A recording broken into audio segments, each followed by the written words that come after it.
Update sa aming guild makalipas ang 5 buwan at 11 araw ngayong December 11, nag-AI po kami.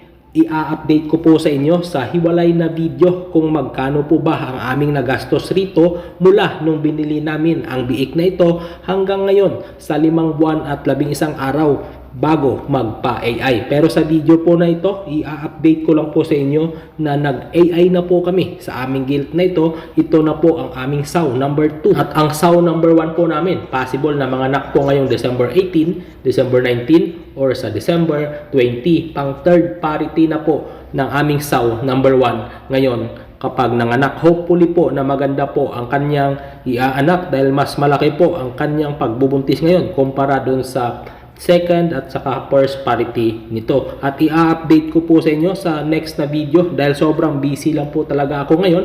Hindi po ako makapagawa ng mga vlogs. Ibabahagi ko po sa inyo kung magkano po ang aming kinita sa pagbenta namin sa aming 10 patiners. Ang pagbabahagi ko po ng mga video ng aming mga alagang hayop ay hindi po ito pagyayabang kundi para makuhanan din po ninyo ng idea at kung kayo ay nagnanais na mag-alaga ng kahit anong uri ng mga livestock ay mayroon na po kayong idea. Stay tuned lang po kayo at marami pa po akong ibabahagi sa inyo. Maraming salamat po.